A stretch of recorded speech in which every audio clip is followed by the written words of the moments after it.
Is it rolling? Is this one filming? I mean, You're had welcome. to happen. Hi, we're backstage. Obviously, this is Dodie. You knew that from the title of this video. Well, you might not. You Thank- might just be like, I'm going to watch Is something. this lady in stripes? Yeah, I don't know. Nice. Thank you for inviting us backstage.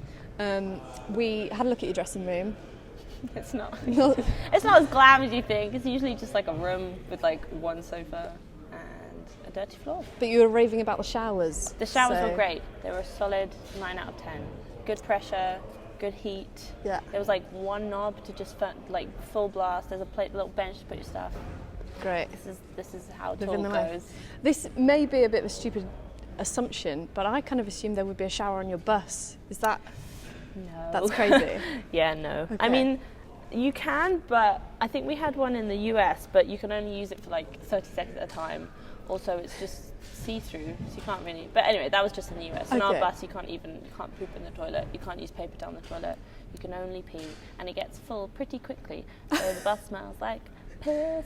So The detail yes, was. personal hygiene on tour is an interesting one. You just kind of have to be okay with being a bit smelly Yeah. a lot of the time, because you'll wake up, like, also you'll sweat on the bus quite a lot. It's quite long, and also you're just like surrounded by boys and their sleepy smells. Wake up, haven't brushed your teeth yet. Just be in your pajamas. Then you'll just chuck on some trousers. Quick festival shower. Yeah. Baby wipes. Maybe your face. I'm getting an overwhelming picture of smells. Oh my god, That's- it's like morning breath, body odor, mixed with so much deodorant Yeah. to try and mask it all, and piss. So, I was speaking to your tour manager a little bit Mm-hmm. earlier on. He said that you last night was like the best or the longest sleep that you'd had. Oh yeah, I don't know when I went to sleep, but I woke up at 12 because Pete, my bassist who sleeps opposite me, was going Dodie, Dodie, and I was like still deep in. I probably could have slept until like 1. I don't know when I went to bed. I really don't know. It must have been like a 12-hour sleep or something. But I think because the night before and the night before that, I only got like a bit. So Yeah. I needed double. So what's the normal tour routine then? How much? Normal tour routine. Okay, let's start from the morning. So you wake up probably about 10 or 11. Usually we have like a section of the bus, me, my drummer and my bassist and this guy called Matt who's all his drummer, wake up and we're all like, hello guys, and we're the only ones on the bus because we're really lazy. Everyone else is doing load out, or like Sophie and all have gone to the gym or something, and we'll just wake up, open our curtains, be like, good morning. We call ourselves, can I swear? Yeah, sure. The brunch bitches. It's not really swearing. Brunch bitches. Whoa. Oh my God. Or the morning mingers. Very nice. Nice. Anyway, and we'll be like, have a little chat about our dreams and how the show went. Okay. Then we'll collect our stuff, maybe go into the venue or maybe go for lunch. For the UK round, the ride has been in the venue like pretty quickly, so we just usually just go into the venue and get a shower ASAP. But on like the European tour, we'd like have a festival shower and go into town and explore. Then get into the venue, have a shower, brush your teeth, stop being a total gross person. Yeah. Make some food off the rider. Orla calls it grazing, and just graze off the rider. Yeah, nice. And then probably get ready for sound check like this. Sort out our ears, see if we can hear ourselves. Then we'll just go backstage, bum about, maybe order food. I'd probably have an interview or some kind of press or two. That's you. Yeah. And then play. Go on stage. Well, we pump ourselves up. We play. I was going to say, how'd you get in the Oh zone? man, so many things. We have like Pete, our bassist. I keep saying that, but he's got like the best taste in music for just what you want. Okay. He'll just play. He's basically a pop world. He'll just play like Avril Lavigne. and, Really? like, yeah, just all of the bangers. Okay. I named one birth never. Like I don't know, like anything from 2000 to like 2011. He'll Okay. just put it on, which is great. Nice. And then we play our show. Well, we'll do Zimmy Zimmy, which is like our pump up routine. Okay. I could teach you it. Yeah, Actually. sure. We might need more than. Right, get in here. Get in here. Get in. Someone, I need someone else. Producer Come on, right, Henry, here you go. come and sit down. Welcome. Okay, right. Right, this is a very small game of Zimmy Zimmy, but you'll see. I'm Okay. Zimmy. Yeah. You're 1. You're 2. I'll do an example You don't have to do anything yet. Okay. Zimmy, zimmy, zimmy, zimmy, zimmy, zimmy, zimmy, zimmy, zimmy, zimmy. Okay. Then I'd go zimmy, zimmy, 1, 1, 1, 1, 2, 2, 2, 2, zimmy, zimmy, zimmy, zimmy, zimmy, zimmy, zimmy, zimmy. Then you get a bit faster. Zimmy, zimmy, zimmy, zimmy, 1, 1. No. So your number is 1. So you go 1, 1, 8, 8, 8, Okay. 3, 3, 3, 3, 4, 4, 4, I'm 4, so 0, 0. stressed right I know. now. Okay, when you know it, you're a Yeah. bit more like. And then we like trip each other out. We're like 6, 6, 5, 5, 5, 5, 5, 5, 5, 5. Zimmy, zimmy, zimmy, zimmy. It's like really fun. So intense. Thanks for playing, producer Thank Henry. you. I really You appreciate didn't that. even. Well, you can join us later. It'll be a great Oh my time. god, I love that. Thanks. So, Anyway, you get really pumped because by the end you're like, zimmy, zimmy, zimmy, zimmy, zimmy, zimmy, zimmy, and then you're just like on fire and it's fun. I'm And then you getting go that you're stage. quite competitive. Is that a thing? Are you a competitive person? Um. Do you want others to lose? No, I think Okay. it's more of like a team thing to try and like, I don't know, it's just like, yeah, I don't know. But when you do lose, it's more fun because then everyone goes, ah! Yeah. And then you go, ah! And then you begin again, so it's really fun. So yeah, I guess it's the opposite of that. And then once you're done, we have an intro song of God is a Woman because I thought it was funny. I saw the dude last night. Oh yeah. He was really good. I did not hire him. There was just this random guy in the crowd who was feeling it. He was like up the top dancing to the intro song, which pumped up my crowd really well Yeah. for a very sad song, which is usually the way it goes. Everyone was like, wow. Yeah. We played St. Patrick's Day and everyone was like pumped. They were doing chants and I was like, what have I done? All of my set is so somber, you know. But then we have a party. We have a party like I build my set in a positive sandwich. It's the way you confront someone about a problem. Yeah. You start with something positive, and then you get into it, and then you end with a bang as well. I get this a lot at work, so Yeah? I feel like, yeah. Oh, I'm but- sorry. No, I hope my set doesn't personally attack you. No. This is like a management technique to handle with me. I was going to talk about your set actually because your crowd are so into you and so like dedicated and kind of like laser focus on you. And with a song like Human, for example, is there like a awkward or a really kind of cutting silence afterwards where everyone's just like holding that space? Do you feel tension in that, or do you feel like No. Usually they just cheer very loudly, which is very nice. It's funny because like a lot of the times people will like shout stuff out like in my crowd, like I don't know, I guess because a lot of the time it's people's first gig, so I don't really know like the etiquette yet. And I'll be like introducing something, and someone will be like, I've had people go, "Can you sign my thing?" And like everyone around them is like, "Shh, shh, shh." But like it gets to a point where everyone has this like mutual understanding, and then I'll play like everyone will be really loud and cheer like loads of things, and I'm like, blah, blah, blah. And then I play this song like I don't know when, for example, and there's like a big pause in the middle of it, and not one person is talking, and it's just like we're all just in this together, like feeling this song, which is so magical. It's so nice.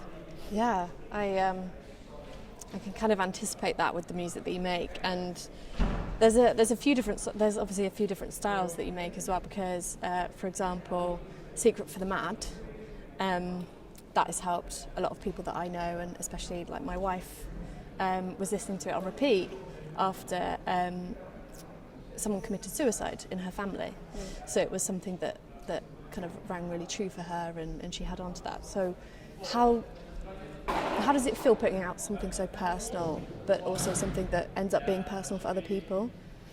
I mean, yeah, I think like 80-90% of the time it's really, really wholesome, and I think that's what you have to go back to and remember, because sometimes if I'm feeling a bit mentally bad, I'll be like, oh God, what have I done? I wrote a song, I don't know, maybe not Secret for the Mad, but like I have a song called Guiltless, which is coming out soon, which is about like some really, I don't know, personal stuff that I never want to talk about online ever.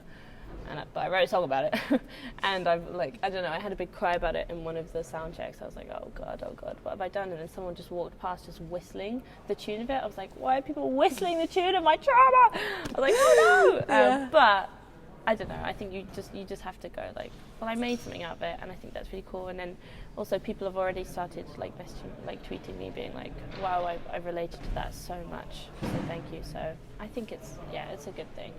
It's ultimately really, really cool to like be part of a community of people who've felt the same pain, and yeah, it really does help.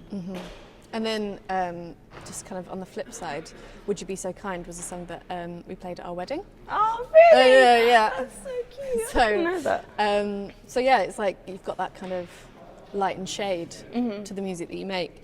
So you're talking about that sandwich where you've got like, so you start with big songs and then go into the slower songs, and then towards the end, how do you feel when you're doing your set? Do you feel tired ever? Do you feel like, oh no, I'm so excited to start jumping soon? And Honestly, like, I'd love to say that I am happy 24/7, but you're not. No. You're just not. I mean, most of the time, it cheers me right up. Like, I'll have a rubbish day, and then I'll just go on stage and have a right party.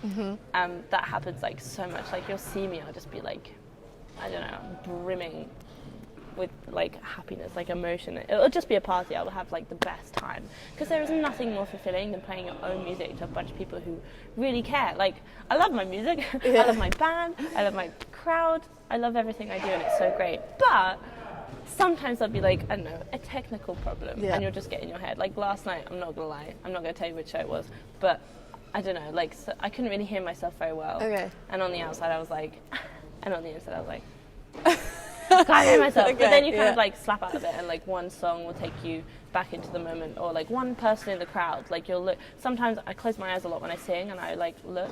And there was this one girl, I can't remember which show it was. Don't know if it was last night, but she was just singing the words as if she was in a music video. She was like feeling them, and it made me laugh. But it was like, oh, cool. That's I love nice. that. And then we have like a connection, and I really do feel that. Like, I think a lot of the time being in a crowd, you're so desperate.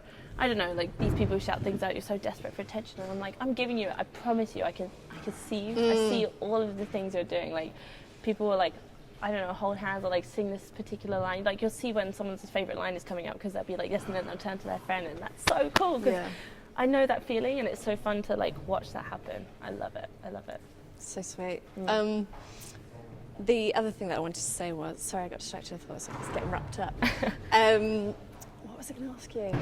Oh yeah, so a lot of people who watch you, obviously through YouTube and stuff, will already understand this, and this is such like an old media trope. But I feel like, because obviously I do radio, I feel like I straddle the two, because I watch YouTube and then I'm like still talking to people who only consume through radio and TV and stuff like that. Yeah. So it's so different. But it's so different, and it's so mad to get someone who's an artist like you, who's like done it all off your own back, and you've got this following, and they're devoted to the Church of Dodie. Like, it's insane. It's so cool. But then perhaps there are people walking down the street that don't necessarily know about you, So how does that feel, being part of this new generation of kind of star and pop star and all the rest of it? I mean, obviously you can't compare the two, because you've never done it the other way. Yeah. I